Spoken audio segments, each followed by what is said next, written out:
16 বছরের 14 বছরের ছেলেটা, তুমি বলো ভাইয়া তোমারে আল্লাহ তাআলা নামাজ পড়ার মতো সময়, সুযোগ, হায়াত, সুস্থতা দেয় নাই? এই মাগরিবের পরে আমি রোজা ছিলাম, ইফতার করছি এক বাসায়, ওই মুরাদ কোম্পানিগঞ্জ। তো আমার অনেক ঘনিষ্ঠ মানুষ হাফেজ এরশাদ, কোম্পানিগঞ্জ মরক বাজার মসজিদের ইমাম, তার বাসায়। তার মা অসুস্থ, আজকে 2 মাস। ওই বেচারি বলছে হুজুরে আমি আমার একবেলা দাওয়াত খাওয়াইতো, আমি খাইছি ইফতারের পরে। তো পাশেই তার আপন বোন জামাই, উনি সিএনজি অ্যাক্সিডেন্টে ওনার এই বাম পাওটা এখান থেকে একবারে পায়ের গোড়া পর্যন্ত ভেঙে গেছে। এটার মধ্যে প্রায় 12 কেজি ওজনের রড, লোহা, এমনি শিকলের মতো, এটা চারদিকে খাঁচার মতো আর কি, এটা লাগানো। ওনারে বসায় রাখে। ওনার খুব আবদার আমি যেন একটু ওনারে দেখা যাই। এই বেচারা, আমি গেছি, ওনারে সান্ত্বনা দিছি, দোয়া পরে ফু দিয়ে দিছি। তো শেষে উনি আমারে জড়াইয়া ধইরা, ও এই লোকটা এমন চিৎকার দিয়া কান্দা শুরু করছে, মানে ছাড়ে না আমারে। আমি বলতেছি চাচা ঠিক আছে ঠিক আছে, বেচারা আমারে ছাড়তেছে না, অজরে কাঁদতেছে চিল্লাইয়া। তাই বললাম আপনি এরকম কাঁদতেছেন কেন? বলতেছে হুজুর আমি শুধু একটা কারণে আপনার কাছে একটা দোয়াই শুধু চাই, আমি আজকে 8 মাস আল্লাহর ঘর মসজিদে যাইয়া নামাজ পড়তে পারতেছি না। আমি আজকে 8 মাস জুমার নামাজ পড়ি না হুজুর, আমি যাইতে পারি না। আমার এই খাঁচার মতো শিকল, এটা লোহা দিয়ে এমনভাবে বাঁধা, মানে পারে না, পাগল হয়ে গেছে বেচারা। কান্দা কি বেচারা, এই এখন এরপরে আইছি তুমি। মানে আমার কাছে এত আফসোস লাগছে যে আরে এক মুসলমানের অস্থিরতা, আল্লাহ তাআলা তার দিলের মধ্যে কেমন মহব্বত দান করছে নামাজের প্রতি। বেচারা পাগল হয়ে গেছে যে হুজুর আমার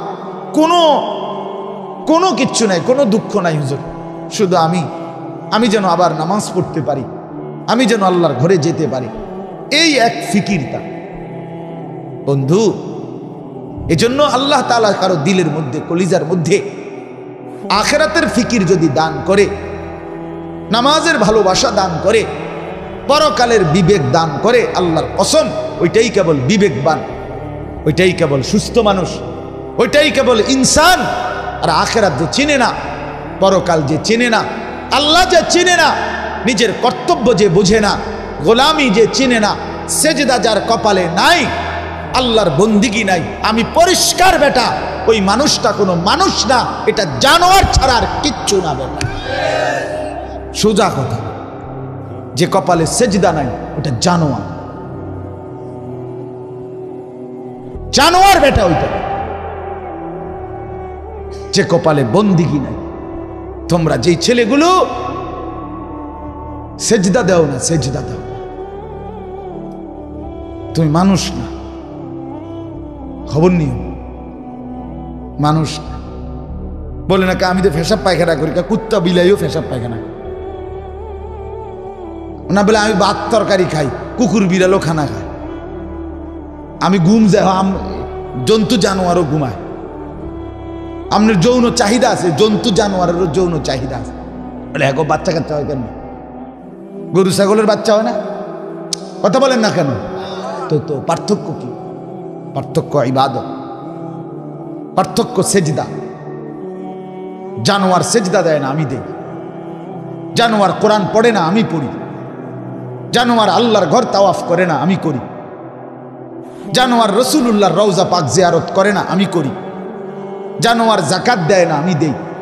জানোয়ার রোজা রাখে না, আমি রাখি। জানোয়ার সাজদা নামাজ পড়ে না, আমি পড়ি। এই পার্থক্য যদি কিছু হয় তো এটা। কথা বলেন না কেন? ভাত তরকারি পার্থক্য। আপনি ওই না বলে জানোয়ার তাই রোডে গাড়ে, আমি তাই গড়ে, অতএব পার্থক্য পাওয়া গেছে না। ইউরোপ আমেরিকার মধ্যে কুকুর বিড়ালও গড়ে থাকে, আরো অত্যাধুনিক লেটেস্ট কুত্তার ঘর আরো উন্নত। ইউরোপ আমেরিকার অসংখ্য নারীর শয্যা সঙ্গী কুকুর। স্বামীর পরিবর্তে, পুরুষের পরিবর্তে সে কুকুরের সাথে রাত কাটানোই, সময় কাটানোটাকেই অধিক উপভোগ করে। এটা সহজ। জানোয়ারের সাথে খাপ খাবে ভালো, এত স্বাভাবিক। তাইলে এই জন্য বললাম বন্ধু আমার, নিজেকে ইনসান বানাই, আল্লাহর কোরআনের মুখাপেক্ষী বানাই, নিজেকে ওলামায়ে কেরামের মুখাপেক্ষী বানাই, নিজেকে একাকী চলে চালাক ভাবতে নাই। আলেমের সাথে কোনো সম্পর্ক নাই, ইসলামের সাথে কোনো সম্পর্ক নাই, আল্লাহর কোরআনের সাথে কোনো সম্পর্ক নাই, রাসূলুল্লাহ সাল্লাল্লাহু আলাইহি ওয়াসাল্লামের হাদিসের সাথে কোনো সম্পর্ক নাই। হাঁটতে চলতে উঠতে বসতে, আয় ইনকাম উপার্জন, ছেলের বিয়ে মেয়ের বিয়ে, ঘর পরিবার স্ত্রী সন্তান লালন পালন, বাজার ব্যবসা, কোনো কিছুতেই কোরআন থেকে জিজ্ঞাসা করার কোনো মানসিকতা নাই, ওলামায়ে কেরাম থেকে জানবার কোনো মানসিকতা নাই। এটা একজন মুসলমানের জন্য কোনোভাবেই কাম্য নয়, উচিত। বিশ্বাস করে এটা উচিত, এটা ঠিক না। আল্লাহ তাআলা আমাদেরকে একলা ছাড়ে না, এটাই আমার আয়াত। এই এখন বলতেছি, আমি যে আয়াত পড়ছি এই আয়াতের তর্জমার জন্য এই কথাটা দরকার ছিল আমার বুঝানো আপনাদেরকে। আল্লাহ তাআলা আমাদেরকে একলা ছাড়ে না। কি ছাড়ে নাই বলেন না? আরে আদম এবং হাওয়াকে আল্লাহ তাআলা যখন আদম নবী এবং হাওয়া আলাইহিস সালাম এই প্রথম এই দুইজন মানুষকে যখন আসমান থেকে জমিনে পাঠাইছে, তখনও আল্লাহ তাআলা একলা ছাড়ে না। এই দুইজনকে বলছে ফাইম্মা ইয়াতিয়ান্নাকুম মিন্নি হুদান, যাও তোমরা দুনিয়ায়, আমার পক্ষ থেকে তোমাদের কাছে ওহী আসবে, হেদায়েত আসবে, আমার পক্ষ থেকে দিক নির্দেশনা আসবে। যুগে যুগে সর্বকালে সর্বযুগে আমি আল্লাহ তোমাদের কাছে হেদায়েত পাঠাবো, আমার দিক নির্দেশনা পাঠাবো। আল্লাহ তাআলা কোনো কালে প্রথম আদম এবং হাওয়া আলাইহিস সালাম থেকে নিয়ে আজকের এই দিন এবং আজকের দিন থেকে আগামী কিয়ামত পর্যন্ত কোনো যুগে কোনো কালে আল্লাহ তাআলা মানুষকে একা ছেড়ে দেয় না, একা ছেড়ে দেয়। আল্লাহ বলেন আমি বানাইছি আমার বান্দাকে, আমি আমার বান্দার জীবন চলার সমস্ত কিছু সুন্দর নিখুঁত আমার মর্জি মতো চালাবার জন্য দুইটা ব্যবস্থা সর্বযুগে সর্বকালে রাখছি। কয়টা ব্যবস্থা? আমাদের জন্য, আমাদের আগের ওয়ালাদের জন্য, আগামীতে যারা আসবে পৃথিবীতে তাদের জন্য। কয়টা জিনিস? একলা না আমরা, আমাদের জন্য দুইটি ব্যবস্থাপনা আল্লাহর পক্ষ থেকে সবসময় আছে, কুদরতি ব্যবস্থা। একটার নাম হলো রিজালুল্লাহ, আরেকটার নাম হলো কিতাবুল্লাহ। এই দুইটা জিনিস আপনি আগে এই নাম এডি কই তুইব আপনার আগে বলেন। এক নাম্বার হলো রিজালুল্লাহ, বলেন বলেন। দুই নাম্বার হলো কিতাবুল্লাহ। ও আমরা হুজুর না, এই কারণে আমরা পারি না এই সমস্ত কথা কইয়া বইয়া থাকলো তো না। এ আজীবন আপনি ফাটতেন না, আর কোনোদিন ফাটতেনও না, এমনি বুঝে আপনি মরে যাবেন। কথা বুঝছেন না আমার? এটা একটা ওয়াসওয়াসা আমাদের, যে আমি যখন হুজুর না কাজে বাদ, আমি আর কিছুই জানার, শিখার, বলার, উচ্চারণের দরকার নাই। না বাপ, এটা ঠিক না। তাহলে দুইটা মাধ্যম আল্লাহ তাআলা সর্বযুগে আমাদের জন্য রেখেছেন। একটা হলো রিজালুল্লাহ, আরেকটা হলো কিতাবুল্লাহ। কি জানে কি ওর না না হইলে নাই, অন লড়াচড়া করুন যেত না, যার জায়গা হয় না হে বুঝ করে বইব। বহুত জায়গা আছে, এখনো বহুত জায়গা আছে, এনে আরো 200-500 মানুষ বইতে পারবে। ভাই একটু আগায় বসেন তো, কষ্ট করেন বাবা, একটা মিনিট। আমি একবারে ঘড়ি ধরার সময় আমার, আমি 9টা বাজে চলে যাবো এখান থেকে। আমার পরে ইনশাআল্লাহ আমাদের হজরত মাওলানা মুফতি আশরাফুল আলম ওবায়দী সাহেব, হজরত দামাত বারাকাতুম, তিনি বয়ান করবেন ইনশাআল্লাহ। তো চলেন, আগান না ভাই, আগায় বসেন।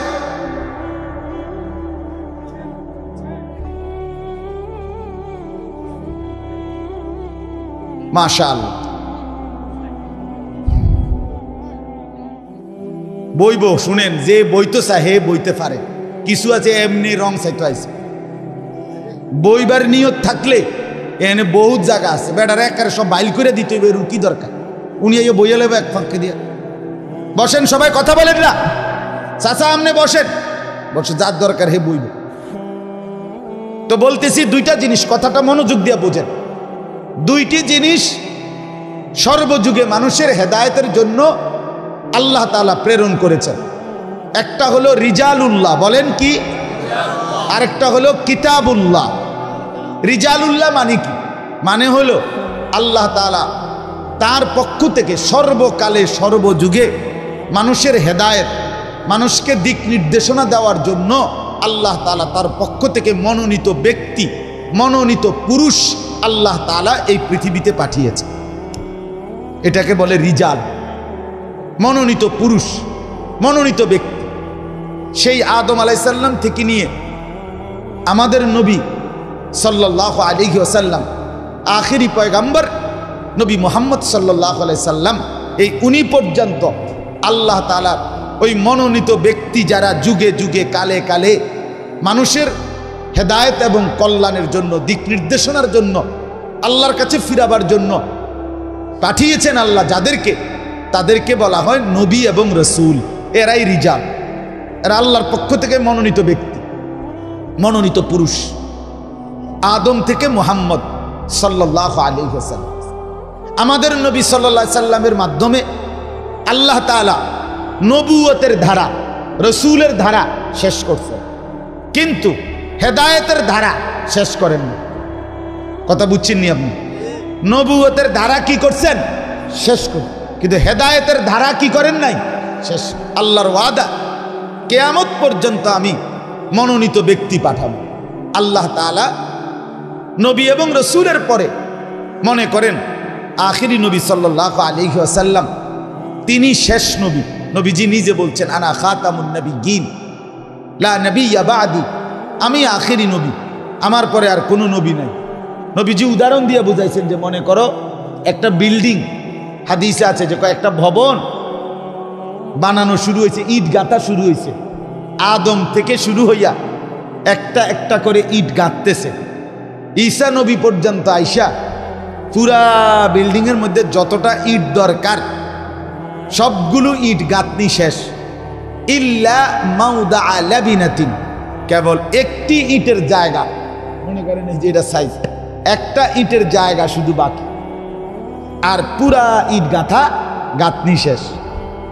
তো রাসূলুল্লাহ সাল্লাল্লাহু আলাইহি সাল্লাম বলেন, এই সুন্দর বিল্ডিংটা দেখবার জন্য দলে দলে লোক আসতেছে, সবাই দেখা চমৎকার, খুব সুন্দর হয়েছে, কিন্তু সবাই একটা কথা বলে বলে যায় যে এই একটা ইটের জায়গা, এটা কেন খালি, এই ইটটা লাগাচ্ছে না কেন? হাল্লা ওয়াদাআতিল লাবিনা, আহা যদি এই ইটটাও লাগায় দিত তাহলে তো বিল্ডিংটা পূর্ণই হয়ে যেত। আল্লাহর নবী সাল্লাল্লাহু আলাইহি ওয়াসাল্লাম তিনি বলেন, আমি মুহাম্মদ আসলাম, শেষ ইটটাও লেগে, আনাল লাবিনা, আখিরি ইট আমি মুহাম্মদ, আমি সেই ইট যেটার অপেক্ষায় ছিল সবাই, যে এই ইটটা লাগাচ্ছে না কেন, এই ইটটা লাগাচ্ছে না কেন, এই ইটটা। নবীজি বলেন, আমি আসলাম, সেই ইটটা লাগানো হয়ে গেল, আমি হলাম আখিরি ইট, আমি শেষ নবী, আমার দ্বারা নবুয়তের বিল্ডিং, রিসালতের বিল্ডিং শেষ হয়ে গেল। কিন্তু আল্লাহ তাআলা নবীকে এবার সাল্লাল্লাহু আলাইহি সাল্লাম, ওনাকে এবার জিজ্ঞেস করেন, হে আল্লাহ রসুল, আপনি তো আখিরি নবী, চলে যাবেন, কিন্তু এরপরে কিয়ামত পর্যন্ত আপনার উম্মত আসবে, মানুষ আসবে পৃথিবীতে, তো এবার তাদের হেদায়েত, তাদের দিক নির্দেশনা কিভাবে হবে?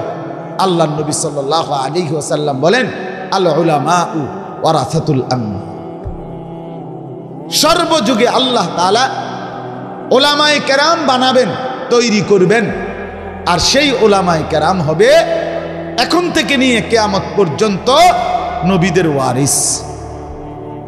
নবীদের পরে নবুয়তের এই মারকাজে জিম্মাদারি আদায় করবেন উলামায়ে কেরাম।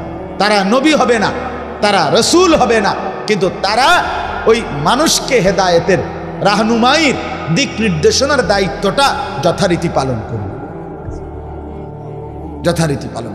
কোরআনুল কারীমের মধ্যে আছে একটা কথা, শুধু বুঝেন, কোরআনে আছে আল্লাহু ইয়াসতাফি মিনাল মালাইকাতি রুসুলান ওয়া মিনান নাস।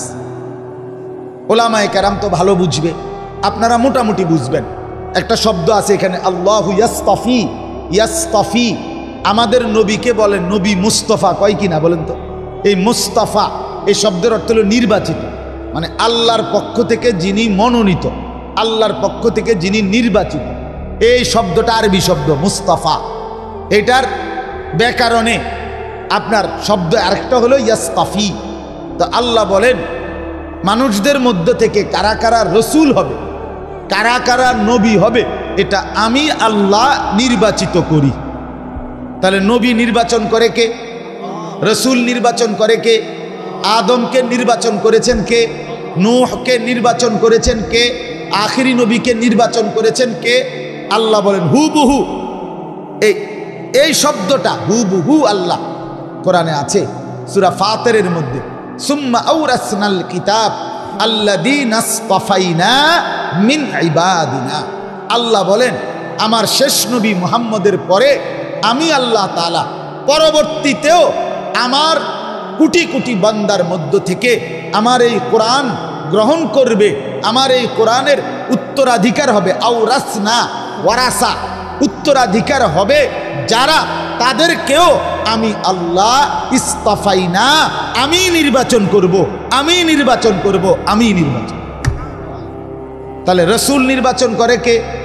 এই রসুলের পরবর্তী উপযুক্ত নায়েব, উপযুক্ত উলামায়ে কেরাম, উপযুক্ত রাহবার, উপযুক্ত পথ প্রদর্শক, মানুষকে রাহবারি করার মতো দিক নির্দেশনা আল্লাহ তাআলা বলেন এটা আমি নির্বাচন। এক শব্দ হুবহু, ইয়াসতাফি ইসতাফাইনা, ইয়াসতাফি ইসতাফাইনা, সেম শব্দ। এটা মাজির সিগা অতীতকালীন, ওটা মুজারির সিগা ভবিষ্যৎকালীন শব্দ। এই জন্য আল্লাহ তাআলা যুগে যুগে আল্লাহর পক্ষ থেকে রাসূলুল্লাহ সাল্লাল্লাহু আলাইহি সাল্লামের পরেও কিয়ামত পর্যন্ত কত সময় এই আমাদের নবীর পরে আজকে প্রায় ১৫০০ বছরের কাছাকাছি, এই ১৫০০ বছরে কত ঝড়, কত তুফান, কত মহামারী, কত বন্যা, কত দুর্ভিক্ষ, কত আফত, কত মুসিবত, কত জুলুম, কত নির্যাতন, কত অন্যায়, কত অবিচার, কত অত্যাচার মুসলমানদের উপরে গেছে পৃথিবীতে এই ১৫০০ বছর। কিন্তু কসম আল্লাহর, আপনারা যদি খোঁজ নেন বুঝবেন এইটা, বা কোনো বিবেকবানকে যদি জিজ্ঞেস করেন তাও বুঝবেন। এই ১৫০০ বছরে আল্লাহর জমিনে যত ঝড়ঝাপটাই হোক, কোনো কালে ওলামায়ে কেরাম শূন্য পৃথিবী একদিনও ছিল না। এটা আল্লাহর নিজাম, আল্লাহর সিস্টেম, এটা আল্লাহর ওয়াদা। এটা জমিন আমি রিজাল থেকে বুঝানেওয়ালা আমার রাহবারি করবে, আমার দিন বুঝাবে, আমার কোরআন বুঝাবে, আমার বন্ধুর হাদিস বুঝাবে, আখিরাতের পথ দেখাবে, জাহান্নাম থেকে বাঁচবার কথা বলবে, জান্নাতে যাওয়ার কথা বলবে। এরকম বুঝাইন না লোক, এরকম বলুন না মানুষ থেকে জমিন আমি আল্লাহ একদিন ১ ঘন্টাও খালি রাখবো না। কথা বুঝাইতে পারলাম নি? কথা এটা জরুরি বিষয়। অতএব আপনি আমি মুসলমান আখিরাতের মুক্তি পেতে হইলে, জাহান্নাম থেকে বাঁচতে হইলে, জান্নাতে যেতে হইলে, আল্লাহর আযাব গজব থেকে বাঁচতে হইলে কসম আল্লাহর, আপনাকে ওলামায়ে কেরাম আহলুল্লাহদের, আল্লাহর প্রিয় বান্দা ওলামায়ে কেরামের সোহবত, সান্নিধ্য, সাহচর্য থেকে উপকৃত না হলে আপনার আখিরাতের মুক্তি মিলবে না। আখিরাতে আপনি যদি বলেন যে অমুক হুজুরের ত্রুটি, তমুক হুজুরের ত্রুটি, অমুক হুজুরের এই দোষ, তমুক হুজুরের এই দোষ, না, আপনার দোষের কোনো দরকার নাই। আপনার দিন মানা দরকার যদি হয়, আপনি যদি আল্লাহর কাছে খাঁটি দিলে চান, কসম আল্লাহর, যেই আলেম আপনাকে সত্যিকার আখিরাতের পথ দেখাইতে পারবে, এমন আলেম প্রত্যেক যুগে, প্রত্যেক অঞ্চলে, প্রত্যেক দেশে, প্রত্যেক এলাকায় আল্লাহ ব্যবস্থা রাখছেন আপনার সাধ্যের ভিতরে, আছেই আছে, আছেই আছে। আপনি দিল থেকে চান, আল্লাহ আপনার জন্য কুদরতি ইন্তজাম করবেনই করবেন, করবেনই করবেন, কোনো সন্দেহ, কোনো সন্দেহ। এই বাজারে ভেজালে ভরা, বর্তমান বাজার সব পণ্যের মধ্যে ভেজাল আছে, কিন্তু এই ভেজালের পণ্যের ভিতরও প্রত্যেক অঞ্চলে, প্রত্যেক এলাকায়, প্রত্যেক উপজেলায়, প্রত্যেক ইউনিয়নেও 1 নাম্বার মাল, পিওর মালও আছে। আছে কিনা বলেন না কেন? একটু কষ্ট করতে হবে আর কি, একটু বেশি পরিশ্রম করে খুঁজে নিতে হবে। এর দূরে মেহনতটা একটু বাড়াইতে হবে, নাহলে পিওর আছে। পিওর ছাড়া, খাঁটি ছাড়া, আসল ছাড়া জমিন টিকবে না।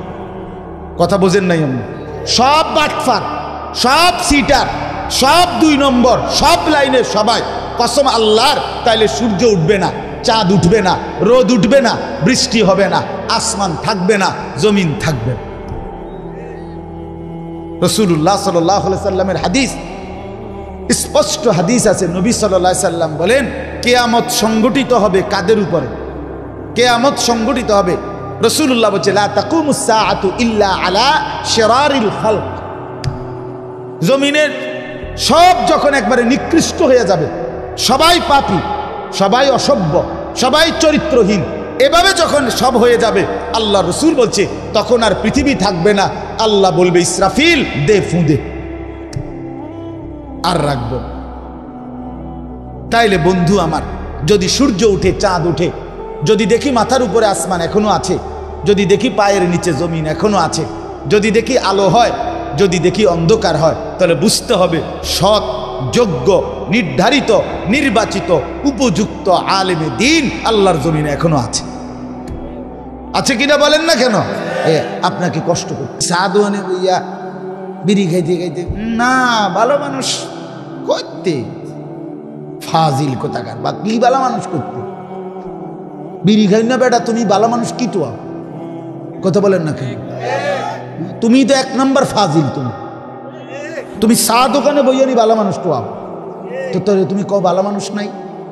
কি ভালো মানুষ নাই? কি ধরনের ভালো মানুষ আপনি টুয়াইতে না? এই বিড়ি খাই না, তো বিড়ি খাই না তো আরো আছে, আরো কত বেটা তো বিড়ি খায়। বলে না এই জাতের মানুষ না, আরো ভালো মানুষ টয়, তো আপনি বিড়ি খান কা? আপনি তো বুঝলেন যে এটির ভালো মানুষ কয় না, তো আপনি খান কেন বিড়ি? কথা বলেন না কেন? হ্যাঁ, গালি গালাজ করে যে সে যে ভালো মানুষ না, এটা তো আপনি বুঝছে, তো আপনি দেন কেন গালি? টেলিভিশনে নর্তকীর নাচ দেখলে, নাচ গান দেখলে তারে ভালো মানুষ কয় না, এটা আপনি বুঝছেন না, তো আপনি দেখেন কেন? আপনি ছেড়ে দেন, এটাই তো ভালো মানুষ।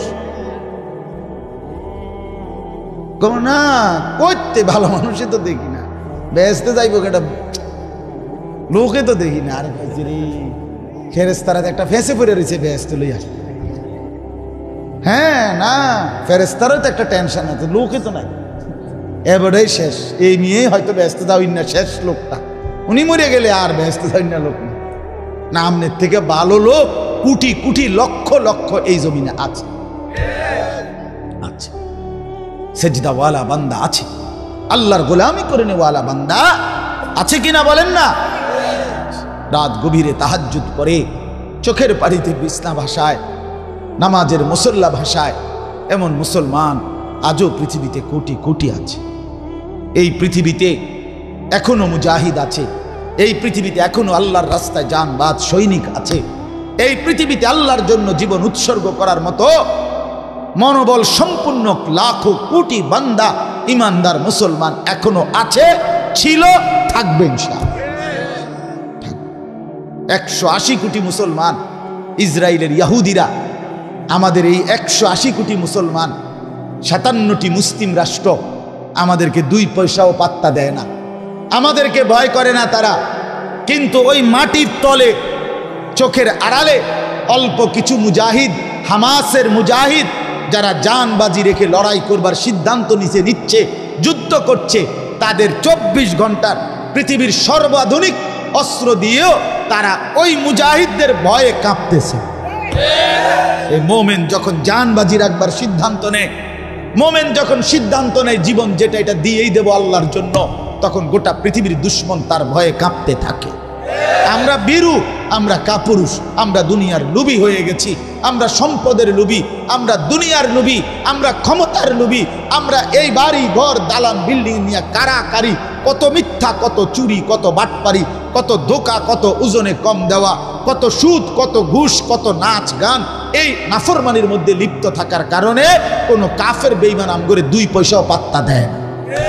যদি আমরা ফিরতে পারি মুসলমান, এই যুবক, যদি তোমরা নামাজি হইতা, যদি তোমরা ফজরের নামাজ পড়তা, যদি তোমরা আল্লাহর কোরআন পড়তা, যদি তোমরা কাফের বেঈমানদের মতো চুল না রেখে চারদিক দিয়া সমান চুল রাখতা, কসম আল্লাহর, যদি দিবা নিশি ফালতু মোবাইল না টিপতা, আল্লাহর কসম তোমাদের যুবকদের ভয়ে গোটা পৃথিবীর বেঈমান কাঁপত। আজ হেরে গেছি যুবক তোমাদের কারণে, আজ হেরে গেছি আমরা, আজ পারছি না আমরা তোমাদের কারণে, তোমাদেরকে বুঝাইতে পারছি না। তোমরা সেজদাকে পছন্দ করো না, তোমরা 5 ওয়াক্ত নামাজকে পছন্দ করো না। আমার ছেলেরা, তোমরা সারাক্ষণ মোবাইলে উলঙ্গ ছবি, নাচ গান, সারা রাত জিনা ব্যভিচারের দৃশ্য দেখেই মজা পাচ্ছ। রাস্তার মেয়ে তোমাদের কারণে নিরাপদ না।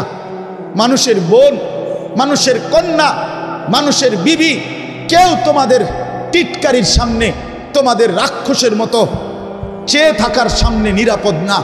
আজ মুসলমান ভাইয়ের কারণে মুসলমান বোন হাঁটতে পারে না, মুসলমানের ভাইয়ের কারণে মুসলমানের মা হাঁটতে পারে না, মুসলমানের স্ত্রী হাঁটতে পারে না। দুই পাশ দিয়া রাস্তায় রাক্ষসের মতো, জানোয়ারের মতো বড় বড় চোখ নিয়া তাকাইয়া উপভোগ করে। এত অসভ্য, এত নোংরা হলে এই মানুষগুলোকে কেমনে বাতিল ভয় পাবে? আমাদেরকে ভয় পারে না। এই কারণে আমরা যদি সেজদাওয়ালা হইতাম, কসম আল্লাহর, আল্লাহর কসম, সারা পৃথিবীর বেঈমান আমাদের ভয়ে কাঁপত। একটা উদাহরণ দেই, মিশর বিজয়ের সময় রাসূলুল্লাহ সাল্লাল্লাহু আলাইহি সাল্লামের একজন সাহাবীর নাম ছিল সাইয়্যিদুনা আমর ইবনুল আস রাদিয়াল্লাহু তাআলা আনহু। ইসলামের ইতিহাসের একজন বিখ্যাত সাহাবী নবীজির, এবং বহু অঞ্চল বিজয় করছিলেন তিনি। তো একবার উনি এক যুদ্ধের রওনা দিচ্ছিলেন, তখন খ্রিস্টানরা কৌশল করে একটা বড় বাজার এলাকা দিয়া ওই অঞ্চলে যাইতে হবে যুদ্ধের ময়দানে। তো খ্রিস্টানরা তাদের সুন্দরী রূপসী নারী মেয়েদেরকে সাজায়া গুজায়া এই রাস্তার দুই পাশে দাঁড় করাইছে। সরাসরি আমরা কিতাবে, আরবি কিতাবে পড়ছি। দুই পাশে দাঁড় করাইছে, দুই পাশে দাঁড় করাইয়া বলছে, তোরা যেই পুরুষটাই মুসলমান তোদের দিকে তাকাবে, তোরা তোদের রূপ দিয়া যেভাবেই পারো তারে টাইনে এক সাইড কইরা তার সাথে যেভাবে হোক অপকর্ম, জিনা ব্যভিচারে লিপ্ত করায় দিবা, তাইলে মুসলমানের শক্তি দুর্বল হয়ে যাবে। মুসলমানের সেনাপতি আমর ইবনুল আস রাদিয়াল্লাহু তাআলা আনহুর কানে এই কথাটা পৌঁছে, গুপ্তচর আইসা বলছে যে খ্রিস্টানরা কৌশল হিসাবে দুই পাশে তাদের নারীদেরকে, মেয়েদেরকে সাজায়া গুজায়া দাঁড় করায় রাখছে। কসম আল্লাহর, আমরা কিতাবে পড়ছি। আহা, রাসূলুল্লাহর এই সাহাবী সেনাপতি ওই বাজার আসবার আগে আগেই সাহাবায়ে কেরাম সেনাবাহিনীর উদ্দেশ্যে একটা শুধু আয়াত কোরআনের বলছে, কুল্লিল মুমিনিনা ইয়াগুদ্দু মিন আবসারিহিম, হে মুমিনরা সবাই চোখ নিচের দিকে নামিয়ে রাখো। এই আয়াতটা পড়ছে, এরপরে বলছে চলো আবার রওনা দাও। পুরা বাজার মহল্লা পার হয়ে গেছে। সাহাবায়ে কেরাম, মুসলিম মুজাহিদরা একজনও একটি নারীর দিকে 1 সেকেন্ডের জন্য বাঁকা চোখেও তাকায় নাই। মুসলমানদের হাতে বিজয় হয়েছে মিশর। বন্ধু আমার, এই ছিল মুসলমান।